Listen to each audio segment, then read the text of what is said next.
اعوذ باللہ من الشیطان الرجیم بسم اللہ الرحمن الرحیم۔ حضرت یونس علیہ السلام کو اللہ تعالیٰ نے شہر ننوا کے باشندوں کی ہدایت کے لیے رسول بنا کر بھیجا تھا۔ یہ موصل کے علاقہ کا ایک بڑا شہر تھا۔ یہاں کے لوگ بت پرستی کرتے تھے اور کفر و شرک میں مبتلا تھے۔ حضرت یونس علیہ السلام نے ان لوگوں کو ایمان لانے اور بت پرستی چھوڑنے کا حکم دیا، مگر ان لوگوں نے اپنی سرکشی کی وجہ سے اللہ عز و جل کے رسول علیہ السلام کو جھٹلا دیا اور ایمان لانے سے انکار کر دیا۔ حضرت یونس علیہ السلام نے انہیں خبر دی کہ تم لوگوں پر ان قریب عذاب آنے والا ہے۔ یہ سن کر شہر کے لوگوں نے آپس میں یہ مشورہ کیا کہ حضرت یونس علیہ السلام نے کبھی کوئی جھوٹ بات نہیں کہی ہے، اس لیے یہ دیکھو کہ اگر وہ رات کو اس شہر میں رہیں جب تو سمجھ لو کہ کوئی خطرہ نہیں ہے، اگر انہوں نے اس شہر میں رات نہ گزاری تو یقین کر لینا چاہیے کہ ضرور عذاب آئے گا۔ رات کو لوگوں نے یہ دیکھا کہ حضرت یونس علیہ السلام شہر سے باہر تشریف لے گئے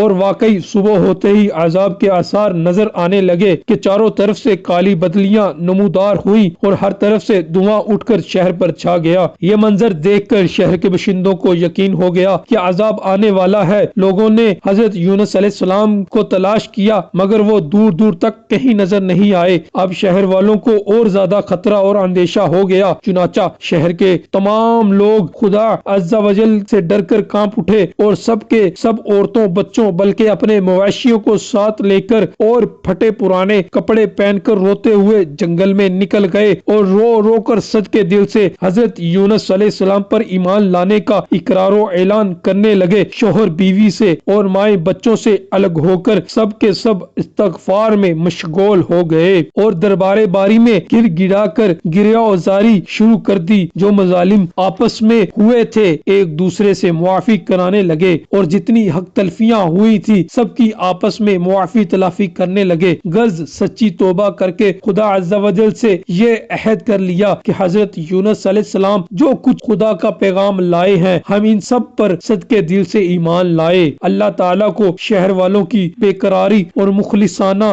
گریہ وزاری پر رحم آیا اور عذاب اٹھا لیا گیا۔ دھواں اور عذاب کی بدلیاں رفع ہو گئیں اور تمام لوگ پھر شہر میں آ کر امن و چین کے ساتھ رہنے لگے۔ اس واقعے کو اللہ تعالیٰ نے قرآن مجید میں یوں ارشاد فرمایا ہے، ترجمہ: تو ہوئی ہوتی نہ کوئی بستی کہ ایمان لاتی تو اس کا ایمان کام آتا۔ ہاں، یونس کی قوم جب ایمان لائے ہم نے ان سے رسوائی کا عذاب دنیا کی زندگی میں ہٹا دیا اور ایک وقت تک انہیں برتنے دیا۔ مطلب یہ کہ جب کسی قوم پر عذاب آ جاتا ہے تو عذاب آ جانے کے بعد ایمان لانا مفید نہیں ہوتا، مگر حضرت یونس علیہ السلام کی قوم پر عذاب کی بدلیاں آ جانے کے بعد بھی جب وہ لوگ ایمان لائے تو ان سے عذاب اٹھا لیا گیا۔ طبرانی شریف کی روایت ہے کہ شہر ننوا پر جب عذاب کے آثار ظاہر ہونے لگے اور حضرت یونس علیہ السلام باوجود تلاش کے لوگوں کو نہیں ملے تو شہر والے گھبرا کر اپنے ایک عالم کے پاس گئے جو صاحب ایمان اور شیخ وقت تھے اور ان سے فریاد کرنے لگے تو انہوں نے حکم دیا کہ تم لوگ یہ وظیفہ پڑھو۔ چنانچہ لوگوں نے یہ دعا مانگی تو عذاب ٹل گیا۔ بہرحال عذاب ٹل جانے کے بعد حضرت یونس علیہ السلام کے قریب آئے تو آپ نے شہر میں عذاب کا کوئی اثر نہ دیکھا۔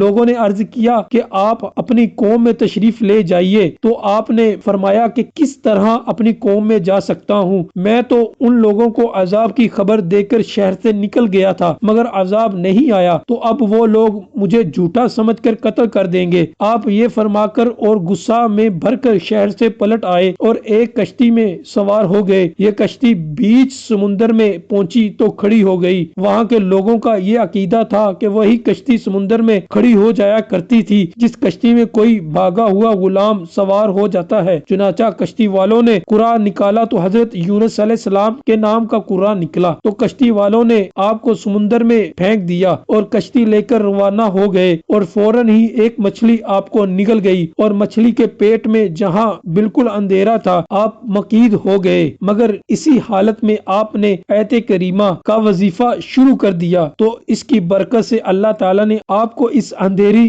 کوٹری سے نجات دی اور مچھلی نے کنارے پر آ کر آپ کو اگل دیا۔ اس وقت آپ بہت ہی نحیف و کمزور ہو چکے تھے۔ خدا عز و جل کی شان کے اس جگہ کدو کی ایک بیل اگ گئی اور آپ اس کے سائے میں آرام کرتے کرتے رہے۔ پھر جب آپ میں کچھ توانائی آ گئی تو آپ اپنی قوم میں تشریف لائے اور سب لوگ انتہائی محبت و احترام کے ساتھ پیش آ کر آپ پر ایمان لائے۔ حضرت یونس علیہ السلام کا یہ دردناک واقعہ قرآن مجید میں اس طرح ارشاد فرمایا ہے، اور بے شک یونس پیغمبروں سے ہے، جبکہ بھری کشتی کی طرف نکل گیا تو کرہ ڈالا تو دھکیلے میں ہوا، پھر اسے مچھلی نے نگل لیا اور وہ اپنے آپ کو ملامت کرتا تھا، تو اگر وہ تسبیح کرنے والا نہ ہوتا ضرور اس کے پیٹ میں رہتا جس دن تک لوگ اٹھائے جائیں گے۔ پھر ہم نے اسے میدان پر ڈال دیا اور وہ بیمار تھا، اور اس پر کدو کا پیڑ اگایا اور ہم نے اسے 1,00,000 آدمیوں کی طرف بھیجا، بلکہ زیادہ، تو وہ ایمان لے آئے تو ہم نے انہیں